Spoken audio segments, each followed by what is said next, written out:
Okay, so let's say then that we're going to conclude this talk with a thus statement. All right? Love this thus statement from your text. Please get it down. Thus, a competitive, profit-maximizing firm hires workers because they feel like being nice, hires workers because it's the right thing to do, hires workers because people have the right to work, hires workers because they just feel like God put them on the earth to do so. A competitive profit-maximizing firm hires workers up to the point, and that point can literally be graphed, when the value of the marginal product of labor, what they bring to the firm, equals the wages. It equals the wages. The firm, if it is competitive and profit maximizing, cannot sustain paying workers that don't bring any benefit to the firm. They can't. Now, there are realities, okay? There are people in organizations and firms who are dead weight. You probably could think of situations in which you say, well, I know someone that works with my parents and they don't do anything and my parents do all their job. Well, that's a poor management decisions, okay? But that doesn't mean that overall the business is losing money. In other words, that's a management issue, not an economics issue. The economics of a company are that they had better be a profit-maximizing competitive firm that hires only the amount of workers that they can afford to pay and still make a profit. If that's not happening, they're not going to be a business for very long, or they're not going to be a profitable business, and they must belong to a very, very rich person who just runs the business as a hobby. And by the way, there are such things as that. People who just operate businesses at a loss year after year because they can afford to, and it's a hobby business, and they just have money to burn. But that's not most people's businesses, okay? Most people's businesses have to run very, very lean. So we have something called the labor demand curve. And what the labor demand curve is a way of showing when a company's going to hire and when it will not. So, looking at this,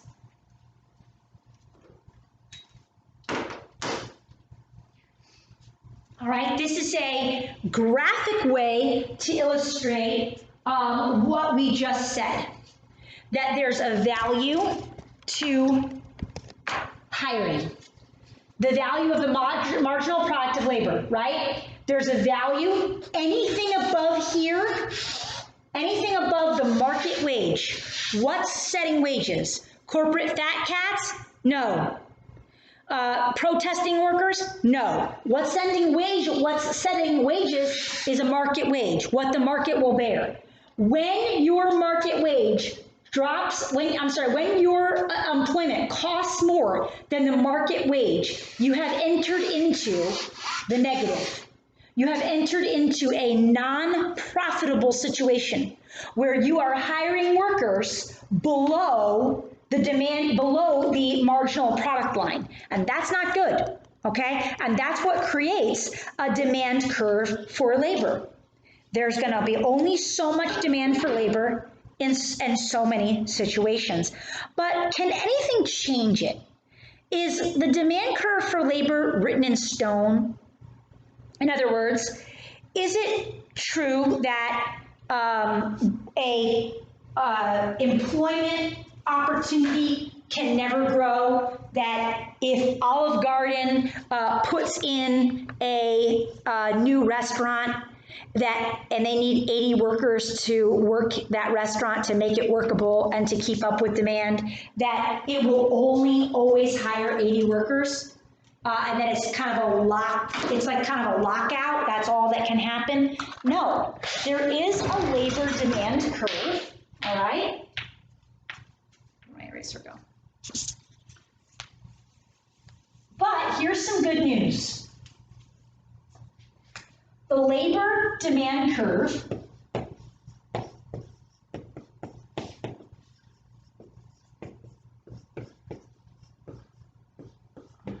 it can shift.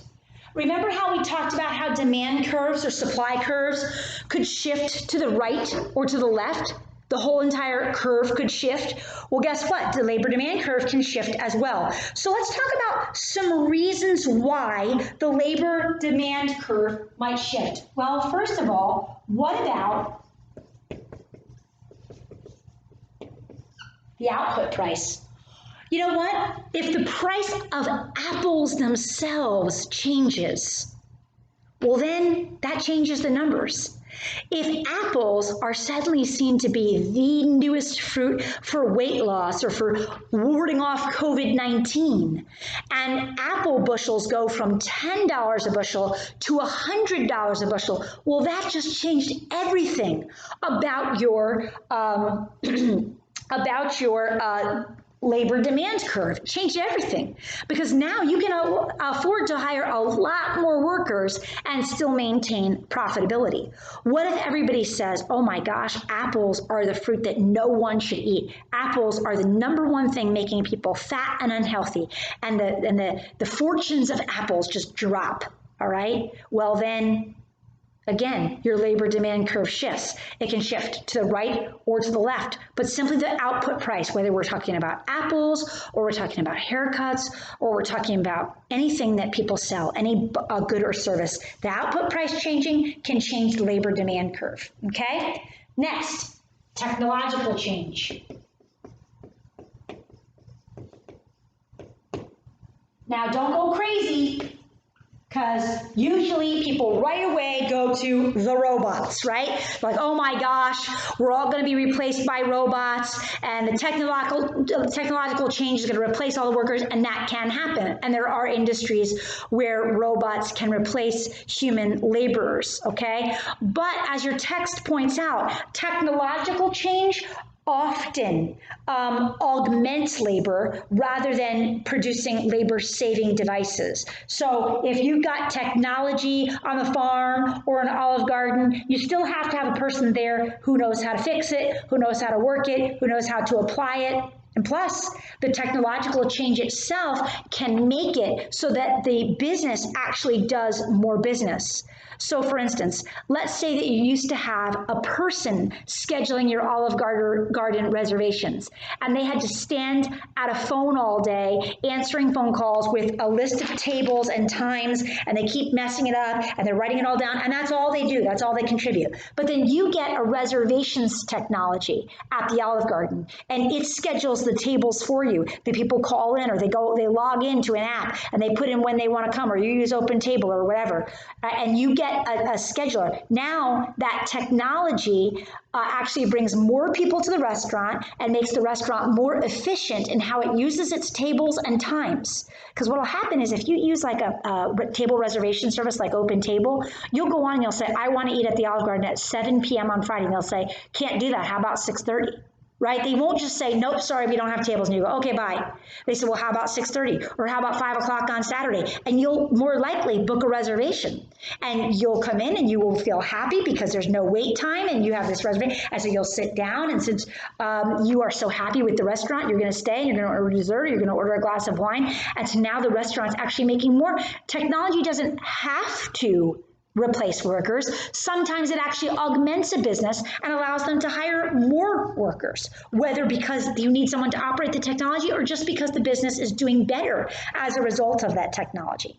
Of course, there are labor-saving devices in technology where if you get a really fancy dishwasher, yeah, you need one guy to operate it, but you don't necessarily need 14 dishwashers as in humans anymore. So you can also see a shift in the labor demand curve through technological change. There's also the supply of other factors in the market. So the text asks us to think about, for instance, in the apple orchard example, the existence of ladders and baskets. Let's say that the baskets that you use to collect the apples are highly expensive because they use a special kind of bamboo in the basket weave. And so if that cost of inputs goes up, well, that's going to knock the numbers, because now the cost of inputs takes away from your profits, which takes away from the operability of the business, and it means less people to be hired. Or let's say that you can find super, super, super cheap ladders that can be printed on a 3D printer out of your kid's basement, right? And so now you don't have to buy these expensive steel ladders anymore, and that just netted you more money. You could potentially hire more people because your bottom line has changed. So we have to consider, okay, the supply side of the market. You have to consider that the person who owns the orchard has to think about whether or not it's profitable to hire you. The person who you're asking for a job at Publix or at Seven Rivers Church, they have to ask themselves whether or not the institution or the business can financially support you. Guys, even nonprofits, okay, they have to be meeting their bottom line. Whether they're counting donations in their bottom line or not, they can't just go and hire more people than they can afford to pay. And so when we think about things from the supply side, we have to recognize the labor demand curve as a reality. And we have to realize that as things shift for the firm, it will have an effect on how many people they can hire and what they pay them as well. But you know what? This is not a one-sided deal. This is not a one-sided deal because in addition to factor markets, when it comes to labor, there's also households. And households have decision makers inside. Households are the places where laborers live. Households are the places where laborers sleep at night. And it's where laborers eat their breakfast and fill their belly with calories so that they can go out and perform acts of labor for firms the next day. But these households, they actually have decision-making powers as well. And you know what's really interesting? What's really interesting is that members of households, we're all circling back to the beginning of the year, friends. Members of households, they face trade-offs. They face trade-offs. And these trade-offs tell them what to do. They consider, do I want this or do I want this? Do I want a little more of this and a little less of that? Well, what do we mean by that? Well, in the trade-offs, probably the major trade-off for a person living in a household, a laborer, is work versus leisure. Work versus leisure.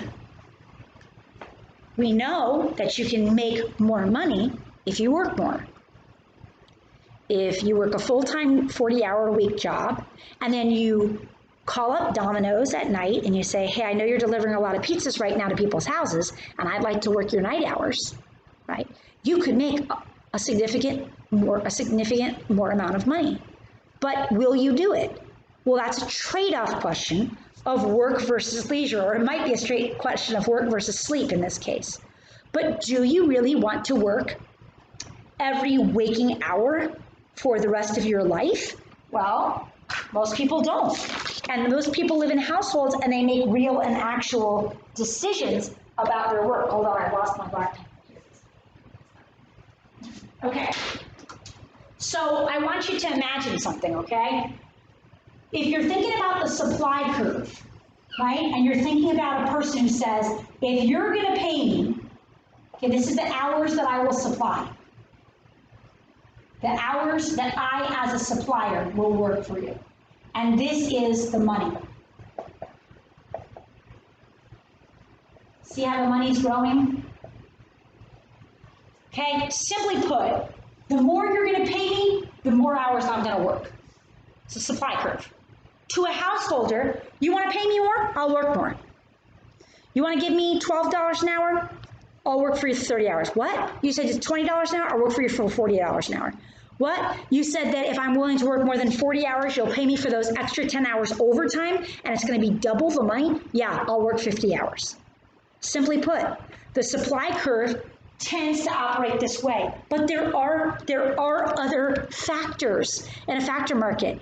Some people will stop short and they'll say, wait a minute, I want some leisure time. Why would I work to get all of this money if I have nothing to do with it? If I can never go out with my family to a dinner because I'm always working? If I can never go out on the boat that I bought with my money? if I can never go fishing, if I can never walk in a park, if I can never enjoy the $100,000 home that I bought because I'm never home to enjoy it because I'm always at work.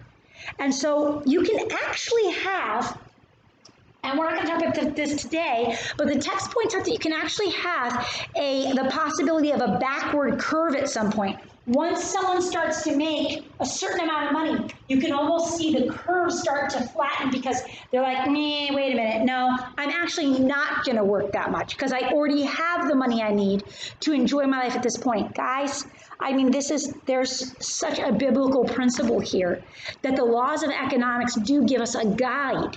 Okay, and they teach us how to operate a business, and those are excellent and good things, but they don't give us the answers to how to operate every decision in life. You know, the trade-off between work and leisure, the trade-off between work and having a spiritual life, having a family life, having a life that's contemplative, that gives you time to think about what you've read and what you've seen and what God has done in the world. Those things do matter. And they're not simply matters of money. They are decision-making matters. And the trade-off between work and leisure, it's not a money decision, although it does affect your money, but it is an economic decision. It's a trade-off. And as we know, all trade-offs have opportunity cost, right? All trade-offs have opportunity cost. I feel like we should play Cats in the Cradle right now. If you know what that is, if your family listens to old music, you'll get that reference. If not, we're going to move on. Okay, so when we think about what about, are there any factors, and we're going to conclude right now, okay, we've got a couple of things. What about factors for the household market? Like we said, for the firm, things affect them like the output prices, the price of apples, technology, the supply of other things like baskets and ladders, right? They are affected. What about households? Do they have any things that affect them? Yes. Okay, so what can affect change in household labor? What are some things that affect the household labor market? Number one, change in, the text calls it change in tastes. Maybe you want to call this changes in society. The example that they use is that up until probably about 50 years ago, a lot of women did not go into the workplace unless they had to. There were a lot more stay-at-home wives and mothers in the United States 50 years ago than there are today. But now it's become very common for families to have both parents work, dual income homes. Doesn't mean everyone does, but it's become far more common. That's just a simple change in taste. And do you think that mattered in the marketplace? Absolutely, because guys, let's say that before 50% of the population were men, okay? And that's who's working. And these are simple examples, these aren't the numbers, okay? But now let's say, okay, now you just added in another half of the workforce because women are now actively out looking for jobs. That certainly changes the household markets for labor, certainly changes it. One thing we want to talk about before we get out of the labor thing too much when we get into unemployment is what's called the labor dropout rate. You know, just like women have in many cases begun working outside the home in mass numbers, and they work full-time jobs, and they make pay that is in many cases, although not all cases, equal to what men would make. There's a lot of men that stopped working, and these are particularly men between the ages of 18 to 45, what we might call able-bodied laborers who are in the prime of their working years. I'm not talking about people who have a problem that makes them not be able to work. I'm talking about able-bodied, working 18 to 45-year-old men who should be in the prime of their earning power, instead choosing to become what's called labor dropouts. Why on earth is that happening? We're going to read an article and have a Zoom discussion on it. By the way, I am sold off on Google Classroom. I'm never trying it again. It's a pain. If you missed our thing earlier this week, I'm sorry you did so. We had a good test review with about 3 of us that were able to join that. We're going to do some soul discussions, but we're going to do them on Zoom because the Google Classroom thing, it just doesn't work out. I can't get it to work. Okay. All right. Moving on. Right. What about change in alternating products? What if instead of everyone being interested in apples, all of a sudden they're interested in pears, right? What if the pear market explodes and now there's a whole bunch of new hiring opportunities over in that market? That can certainly influence where you're going to work and what you're going to do. And last, so we got changes in taste, we got changes in alternating products, and then I'm going to hit this up here. Also, immigration. When a whole new group comes in to offer their services that previously were not in the labor market, that's certainly going to change the labor market. If you have immigrants that come into a land and they're willing to work for less or they're demanding more for their labor, it's going to change the bottom line in the labor market, and it's going to change how many jobs there are, and it's going to change what those jobs pay. So certainly in tastes, in alternate products, and in the area, in the issue of immigration, there can be changes on the household supply of labor as well. Things that say, oh, well, maybe I'm not going to, or maybe I am going to. But certainly that trade-off between work and leisure is a concept worth considering. So here's what we're going to do. We're going to conclude here. And the next time we're together in a lecture format, I'm going to talk to you about how these principles that we talked about today, which were all about labor, also apply to land and to capital goods. And so we'll still be talking about factor markets. And so I'm going to sign off, and I'll see you again soon.